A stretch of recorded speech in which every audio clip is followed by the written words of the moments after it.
Hi അസ്സലാമു അലൈക്കും. എല്ലാവർക്കും പുതിയ വീഡിയോയിലേക്ക് സ്വാഗതം. ഇന്ന് നമ്മൾ വന്നിരിക്കുന്നത് ചിക്കൻ കറിയുടെ റെസിപ്പി ആയിട്ടാണ്. ഇത് നമ്മൾ ചിക്കൻ ഫ്രൈ ചെയ്തിട്ടാണ് വെച്ചിട്ടുള്ളത്. വളരെ ഈസിയാണ് തയ്യാറാക്കാൻ. അപ്പോൾ എങ്ങനെ തയ്യാറാക്കാൻ നോക്കാം. അതിനു മുന്നേ നമ്മുടെ ചാനൽ സബ്സ്ക്രൈബ് ചെയ്തിട്ടില്ലേ, പ്ലീസ് ഒന്ന് സബ്സ്ക്രൈബ് ചെയ്ത് സപ്പോർട്ട് ചെയ്യാം. അപ്പോൾ ഇതിന് വേണ്ടിയിട്ട് നമ്മൾ ആദ്യം തന്നെ ചിക്കൻ എടുത്തിട്ടുണ്ട്. ചിക്കൻ 1 കിലോനാണ് ഞാൻ ഇവിടെ എടുത്തിട്ടുള്ളത്. അത് തീരെ ചെറുതുമല്ല, എന്നാൽ നല്ല വലുതും അല്ലാത്ത രീതിയിലാണ് ഇവിടെ കഷ്ണമാക്കി എടുത്തിട്ടുള്ളത്. നല്ല വലിയ കഷ്ണമാണെങ്കിൽ ഒന്ന് ചെറുതാക്കാം. അതുപോലെ തന്നെ തീരെ ചെറുതാക്കരുത്, കാരണം നമ്മളിത് ഫ്രൈ ചെയ്തെടുക്കുമ്പോൾ ഇത് ചുരുങ്ങി പോകും.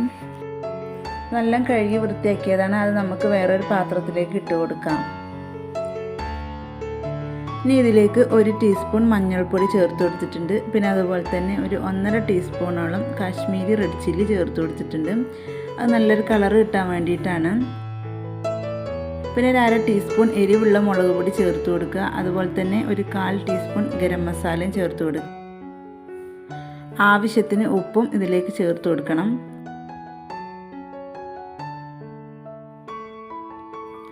ഇനി നമുക്കിതിലേക്ക് ചേർത്ത് കൊടുക്കുന്നത് 1 ടീസ്പൂൺ വിനാഗിരിയാണ്. അതും കൂടി ചേർത്തിട്ട് നല്ലപോലെ ഒന്ന് മിക്സാക്കി എടുക്കുക. ഇത് നമ്മൾ മിക്സാക്കി എടുക്കുന്ന നേരത്ത് ഇതിന് കളർ കുറവാണെങ്കിൽ നമുക്ക് 1 ടീസ്പൂണും കൂടി കാശ്മീരി റെഡ് ചില്ലി ഇട്ട് കൊടുക്കാവുന്നതാണ്. അല്ലാതെ വേറെ ഫുഡ് കളറൊന്നും ഇതിൽ ചേർക്കേണ്ട ആവശ്യമില്ല. എന്നിട്ട് നല്ലപോലെ മിക്സാക്കി എടുക്കുക. ഈ മസാലപ്പൊടികളൊക്കെ ചിക്കൻ്റെ എല്ലാ ഭാഗത്തേക്കും എത്തുന്ന രീതിയിൽ നമുക്കൊന്ന് മിക്സാക്കി എടുക്കണം. ഇനി ഇത് നമ്മൾ മിക്സ് ചെയ്യുന്ന സമയത്ത് ഇതിലേക്ക് ഇഞ്ചി വെളുത്തുള്ളി പേസ്റ്റൊന്നും ചേർക്കേണ്ട ആവശ്യമില്ല. നമ്മൾ കറി വെക്കുമ്പോൾ ഓൾറെഡി ചേർക്കുന്നതാണ്. അപ്പോൾ ഇതിലേക്ക് ചേർക്കേണ്ട ആവശ്യമില്ല. ഇത് നമുക്ക് ഒരു 30 മിനിറ്റോളം റെസ്റ്റ് ചെയ്യാൻ വെക്കണം. ഇതിപ്പോൾ 30 മിനിറ്റ് നേരം റെസ്റ്റ് ചെയ്തെടുത്തതാണ്. നിങ്ങൾക്ക് ടൈം ഇല്ലെങ്കിൽ 20 മിനിറ്റെങ്കിലും നമ്മൾ വെക്കണം. എന്നാലേ ഇതിലേക്ക് ആ ഒരു പൊടികളൊക്കെ നല്ല പോലെ ഒന്ന് പിടിക്കുള്ളൂ. വീണ്ടും ഒന്നും കൂടി മിക്സാക്കിയതിന് ശേഷം നമുക്കിത് ഫ്രൈ ചെയ്തെടുക്കാം. ഫ്രൈ ചെയ്യാൻ വേണ്ടിയിട്ട് ഞാനിവിടെ ഒരു പാൻ എടുത്തിട്ടുണ്ട്. അതിലേക്ക് കുറച്ച് ഓയിലാണ് ഒഴിച്ചു കൊടുത്തിട്ടുള്ളത്. നല്ലപോലെ ചൂടായതിന് ശേഷം നമുക്ക് ചിക്കൻ ഇതിലേക്ക് ഇട്ട് കൊടുക്കാം. കൂടുതൽ ഓയിൽ ഒഴിച്ചു കൊടുക്കേണ്ട ആവശ്യമില്ല.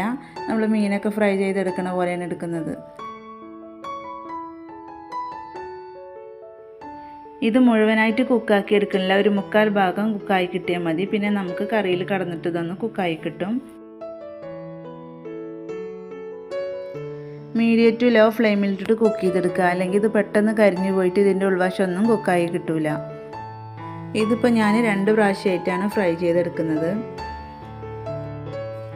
അപ്പോൾ അതാ ഒരു സൈഡ് ആയിട്ടുണ്ട്. നമുക്ക് തിരിച്ചിട്ട് കൊടുക്കാം.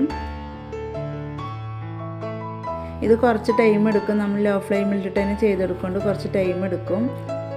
അപ്പോഴേ ഇത് കറക്റ്റായിട്ടൊന്ന് കുക്കായി കിട്ടുള്ളൂ. നമ്മൾ ചിക്കൻ ഫ്രൈ ചെയ്ത് വെക്കുന്ന കറിയും സാധാരണ നമ്മൾ ചിക്കൻ വെക്കുമല്ലോ, ആ ഒരു കറിയും തമ്മിൽ വളരെ വ്യത്യാസമാണ്. ഫ്രൈ ചെയ്ത് വെക്കുമ്പോൾ നമുക്കൊരു പ്രത്യേക ടേസ്റ്റാണ് കേട്ടോ. അപ്പോൾ ആ ചിക്കനൊക്കെ ഇവിടെ ഫ്രൈ ചെയ്തെടുത്തിട്ടുണ്ട്. അത്യാവശ്യം ഒരു 1/4 ഭാഗത്തോളം ഇവിടെ കുക്കായി വന്നിട്ടുണ്ട്.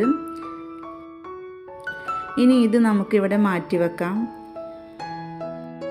അടുത്തതായി ഒരു പാൻ സ്റ്റൗവിൽ വെച്ച് നല്ലപോലെ ചൂടായതിന് ശേഷം അതിലേക്ക് കുറച്ച് വെളിച്ചെണ്ണ ഒഴിച്ചു കൊടുക്കുക. ഒരു 4 ടേബിൾ സ്പൂണോളം ഒഴിച്ചു കൊടുക്കണം. ഓയിൽ നല്ലപോലെ ചൂടായി വരുമ്പോൾ നമുക്കിതിലേക്ക് സവാള ഇട്ട് കൊടുക്കാം. മീഡിയം സൈസിലുള്ള 4 സവാളയാണ് ഞാനിവിടെ എടുത്തിട്ടുള്ളത്.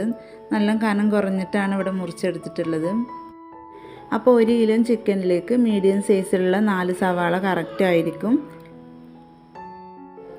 ഇനി ഇതിലേക്ക് കുറച്ച് കറിവേപ്പിലയും കൂടി ഇട്ടിട്ട് മീഡിയം ടു ലോ ഫ്ലെയിമിലിട്ടിട്ട് ഇതൊന്ന് വഴറ്റിയെടുക്കണം.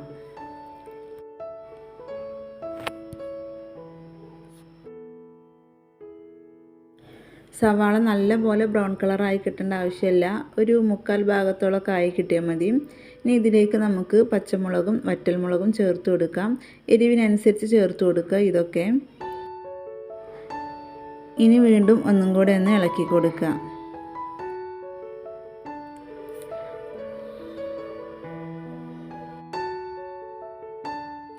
നമ്മൾ നേരത്തെ ചിക്കൻ ഫ്രൈ ചെയ്ത് വെച്ചിട്ടുണ്ടായിരുന്ന ഓയിൽ അതും കൂടി ഇതിലേക്ക് ചേർത്ത് കൊടുത്തിട്ടുണ്ട്.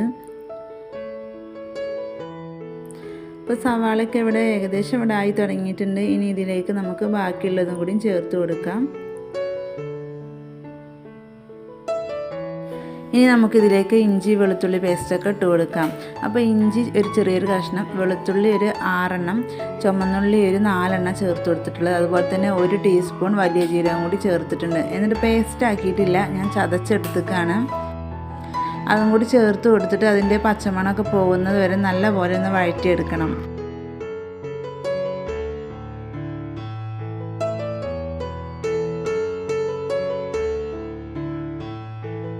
ഇനി ഇതിലേക്ക് നമ്മൾ ചേർത്ത് കൊടുക്കുന്നത് മീഡിയം സൈസിലുള്ള 2 തക്കാളിയാണ്. അത് നല്ല പഴുത്ത തക്കാളീനെ ചേർത്ത് കൊടുക്കാൻ ശ്രദ്ധിക്കുക. എന്നിട്ടൊന്നും കൂടി ഒന്ന് ഇളക്കി കൊടുക്കുക. തക്കാളി നല്ല പോലെ കുക്കായി കിട്ടണം, അതുവരെ നമുക്കൊന്ന് ഇളക്കി കൊടുക്കണം. ഇപ്പോൾ അത് തക്കാളിയൊക്കെ ഇവിടെ കുക്കായി വന്നിട്ടുണ്ട്. ഇനി നമുക്ക് ഇതിലേക്ക് ബാക്കിയുള്ള മസാലപ്പൊടിയും കൂടിയും ചേർത്ത് കൊടുക്കാം. ഇതിലേക്ക് ഞാൻ ചേർത്ത് കൊടുക്കുന്നത് 2 ടീസ്പൂൺ മല്ലിപ്പൊടിയാണ്. മല്ലിപ്പൊടി കൂടുതലായിട്ട് ചേർത്ത് കൊടുക്കണ്ട, അപ്പോൾ മല്ലിപ്പൊടിയുടെ നല്ലൊരു ചുവയായിരിക്കും. പിന്നെ ഇതിലേക്ക് 1.5 ടീസ്പൂൺ കാശ്മീരി റെഡ് ചില്ലിയും കൂടി ചേർത്ത് കൊടുക്കുന്നുണ്ട്, നമ്മുടെ ചിക്കൻ കറിക്ക് നല്ലൊരു കളർ കിട്ടാൻ വേണ്ടിയിട്ട്. അതുപോലെ തന്നെ ഒരു 1/2 ടീസ്പൂണോളം മഞ്ഞൾപ്പൊടി ചേർത്ത് കൊടുക്കുന്നുണ്ട്. അതുപോലെ തന്നെ 1/2 ടീസ്പൂൺ ചിക്കൻ മസാലയും കൂടി ചേർത്ത് കൊടുക്കുന്നുണ്ട്. നിങ്ങൾക്ക് കുറച്ച് സ്പൈസി ആയിട്ട് വേണമെന്നുണ്ടെങ്കിൽ കുരുമുളക് പൊടി ചേർത്ത് കൊടുക്കാം. കുരുമുളക് പൊടി ചേർത്ത് കൊടുക്കുമ്പോൾ നമ്മുടെ ചിക്കൻ കറിക്ക് നല്ലൊരു ടേസ്റ്റ് ആയിരിക്കും. ഇനി ഈ പൊടികളൊക്കെ നല്ലപോലെ ഇളക്കി കൊടുക്കട്ടെ. ഇതിൻ്റെ പച്ചമണം പോകുന്നത് വരെ നമുക്കൊന്ന് വഴറ്റി കൊടുക്കണം. ഇപ്പോൾ സവാള മസാല എല്ലാം കൂടെ നല്ല പോലെ ഒന്ന് വഴറ്റിയെടുത്തിട്ടുണ്ട്. ഇത് കൂടുതൽ കറിയൊന്നുമില്ല, കുറച്ച് തിക്കായിട്ടുള്ള ഒരു ചിക്കൻ കറിയാണ് കേട്ടോ, കൂടുതൽ കറിയോട് കൂടെയൊന്നുമല്ല. ഇതിലേക്ക് നമുക്ക് നേരത്തെ ഫ്രൈ ചെയ്ത് വെച്ചിട്ടുള്ള ചിക്കൻ ഇട്ട് കൊടുക്കുക. എന്നിട്ട് ഈ സവാളയിൽ നല്ല പോലെ ഒന്ന് മിക്സാക്കി എടുക്കണം.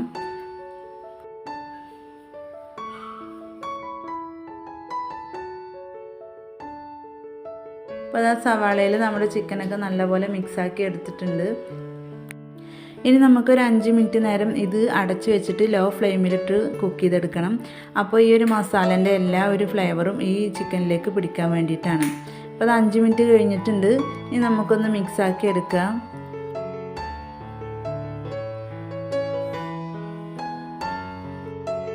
അപ്പോൾ നല്ലപോലെ ഇളക്കിയതിന് ശേഷം നമ്മളിതിലേക്ക് 1/2 കപ്പ് വെള്ളം ഒഴിച്ച് കൊടുക്കുക. കൂടുതലായിട്ട് വെള്ളം ഒഴിച്ച് കൊടുക്കണ്ട. കൂടുതലായിട്ട് വെള്ളം ഒഴിച്ചെടുത്തിട്ടുണ്ടെങ്കിൽ കഷ്ണങ്ങൾ വേറെ, കറി വേറെ ആയിട്ട് നിൽക്കും. നമുക്ക് കുറച്ച് വെള്ളം മതി. നല്ല തിക്കായിട്ടുള്ളൊരു കറിയാണ് കിട്ടേണ്ടത്. വെള്ളം ഒഴിച്ചതിന് ശേഷം നല്ലപോലെ മിക്സാക്കി എടുക്കണം. ഇനി മീഡിയം ഫ്ലെയിമിലിട്ടിട്ട് അടച്ച് വെച്ചിട്ട് നമുക്കൊരു 5 മിനിറ്റും കൂടി ഒന്ന് കുക്ക് ചെയ്തിട്ടെടുക്കണം. അപ്പോഴേക്കും നമ്മുടെ ചിക്കനൊക്കെ കറക്റ്റായിട്ട് വെന്ത് കിട്ടും. അപ്പോൾ അത് 5 മിനിറ്റ് കഴിഞ്ഞു. നമ്മുടെ ചിക്കനൊക്കെ നല്ലപോലെ ഇവിടെ കുക്കായി കിട്ടിയിട്ടുണ്ട്. ഇനി നിങ്ങൾക്ക് കുറച്ചും കൂടിയും കറി വേണമെന്നുണ്ടെങ്കിൽ നിങ്ങൾക്ക് 1 കപ്പ് വെള്ളം ഒഴിച്ചു കൊടുക്കാം കേട്ടോ. ഈ ഒരു കറി കുറച്ച് തിക്കിൽ കഴിക്കുമ്പോഴാണ് കുറച്ച് ടേസ്റ്റ് കിട്ടുന്നത്. ഇനി ഇതിൻ്റെ മുകളിലേക്ക് നമുക്ക് കുറച്ച് മല്ലിയില ഇട്ട് കൊടുക്കാം. അതുപോലെ തന്നെ കുറച്ചും കൂടിയും ഗരം മസാലപ്പൊടിയും കൂടി ചേർത്ത് കൊടുക്കാം. അപ്പോഴാണ് നമ്മുടെ ചിക്കൻ കറിക്ക് നല്ലൊരു ഫ്ലേവർ കിട്ടുന്നത്. ഇനി ഇത് 2 മിനിറ്റ് നേരം ഒന്ന് തിളപ്പിച്ചെടുക്കാം. അപ്പോൾ നമ്മൾ സാധാരണ ചിക്കൻ കറി വെക്കണ പോലെ തന്നെയാണ്, പക്ഷേ ഒന്ന് ഫ്രൈ ചെയ്തിട്ടാണ് വെച്ചിട്ടുള്ളത്. അതുപോലെ തന്നെ വളരെ സിമ്പിളായിട്ടാണ്, നല്ലൊരു ടേസ്റ്റി ആയിട്ടുള്ളൊരു കറിയും കൂടെയാണ്. അപ്പോൾ നല്ല തിക്കായിട്ട് തന്നെ നമുക്ക് നമ്മുടെ കറി ഇവിടെ കിട്ടിയിട്ടുണ്ട്. അപ്പോൾ ഇത്ര മതി. ഇനി നമുക്ക് ഫ്ലെയിം ഓഫ് ചെയ്യാം. അപ്പോൾ അടിപൊളിയായിട്ടുള്ള ചിക്കൻ കറി ഇവിടെ റെഡി ആയിട്ടുണ്ട്. നമുക്ക് വീട്ടിൽ സൽക്കാരങ്ങൾക്കൊക്കെ തയ്യാറാക്കാൻ പറ്റുന്നൊരു ചിക്കൻ കറിയാണ്. അതുപോലെ തന്നെ വളരെ ഈസി ആയിട്ട് തയ്യാറാക്കാൻ പറ്റുന്നതാണ്. ഇത് നമുക്ക് ഫ്രൈഡ് റൈസിൻ്റെ കൂടെ, നെയ്ച്ചോറിൻ്റെ കൂടെ, അതുപോലെ തന്നെ അപ്പം, ഇടിയപ്പം ഇതിൻ്റെ കൂടെയൊക്കെ കഴിക്കാൻ പറ്റുന്നൊരു ചിക്കൻ കറിയാണ്. അപ്പോൾ വളരെ ടേസ്റ്റി ആയിട്ടുള്ള ഈ ചിക്കൻ കറിയുടെ റെസിപ്പി നിങ്ങൾക്ക് ഇഷ്ടപ്പെട്ടു എന്ന് വിചാരിക്കുന്നു. ഇഷ്ടപ്പെട്ടാൽ ലൈക്ക് ചെയ്യുക, ഷെയർ ചെയ്യുക, കമൻറ്റ് ചെയ്യുക.